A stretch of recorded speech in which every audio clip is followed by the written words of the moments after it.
நாகை மாவட்டம் கீழையூர் காத்தாயி அம்மனின் அருள் அடியவர்கள் அனைவருக்கும் வணக்கம்.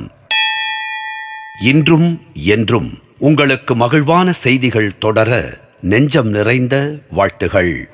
முன்னர் கூறியது போல பரபிரம்மனால் பிரபஞ்சம் படைக்கப்பட்ட பிறகு அந்த நீரும் நிலமும் கொண்ட பூமியானது மனிதர்கள் மற்றும் பல்வேறு உயிரினங்கள் வாழத் தேவையான தன்மையை கொண்ட நிலம் ஆவதற்கு 13.699 பில்லியன் ஆண்டுகள் தேவைப்பட்டிருந்துள்ளது.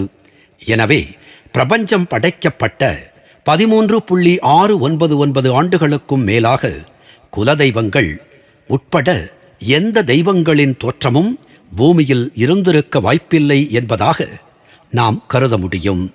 தம்மால் படைக்கப்பட்ட உயிரினங்கள் பூமியில் மெல்ல மெல்ல குடியேறவும் சுற்றுச்சூழலுக்கு ஏற்ப தம்மை பழக்கிக் கொள்ளவும் அதிக நேரம் தேவைப்படும் என்பதை உணர்ந்த பிரம்மா முதலில் தோன்றிய ஜீவன்களில் ஒரு குறிப்பிட்ட சதவிகிதத்தினரையே மானிடர்களாக மாற வைத்திருந்தார்.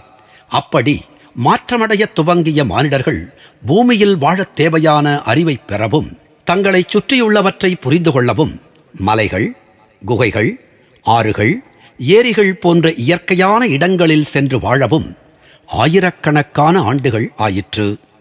பிரபஞ்சம் படைத்த பின்னர் படைப்பை துவங்கிய பிரம்மா துவக்கத்தில் தனது உடலில் இருந்து 4 தன்மைகளைக் கொண்ட ஆத்மாக்களை விடுவித்தார். பல ஆயிரம் ஆண்டுகளுக்குப் பிறகு அந்த 4 தன்மைகளைக் கொண்ட ஆத்மாக்கள் மானிட வடிவத்தை எடுத்து வாழ்வதற்கு தேவையான அறிவை பெற்ற பிறகு பல குழுக்கள் அல்லது ஜாதிகளாக பிரிந்து கொண்டார்கள். 4 தன்மைகளைக் கொண்ட ஆத்மாக்களே 4 வர்ணங்கள் தோன்ற காரணமாயிற்று.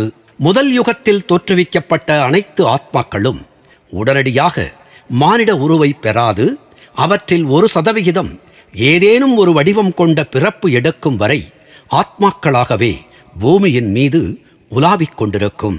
இந்த நியதியை எதற்காக பிரம்மா ஏற்படுத்தியிருந்தார் என்றால் அதுவே ஆண் மற்றும் பெண் கோட்பாட்டை மானிடர்களோ அல்லது விலங்குகளோ எடுத்துக்காட்டும் விதத்தில் அமைந்திருக்கும். ஆண் மற்றும் பெண் கலவையினால் பிறக்கும் குழந்தைகளாக பூமி மீது மிதந்து கொண்டிருக்கும் சில ஆத்மாக்கள் பிறப்பு எடுக்கின்றன. பூமி மீது மிதக்கும் ஆன்மாக்கள் ஏதோ ஒரு வடிவத்தில் மனிதர்களாகவோ அல்லது விலங்குகளாகவோ படிப்படியாக மாறுவதன் மூலமே ஒரு யுகத்திற்கு நிர்ணயிக்கப்பட்ட அளவிலான ஜீவன்களை அந்த யுகத்தில் நிரப்பிவிடும். நாகை மாவட்டம் கீழையூர் காத்தாயி அம்மனின் திருப்பாதங்களை வணங்குவோம். அவள் அணைப்பில் இருக்கும் குழந்தையாய் நாமும் இருப்போம். நாகை மாவட்டம் கீழையூர் காத்தாயி அம்மன் நம்மை காத்து அருளுவாள். நன்றி, வணக்கம்.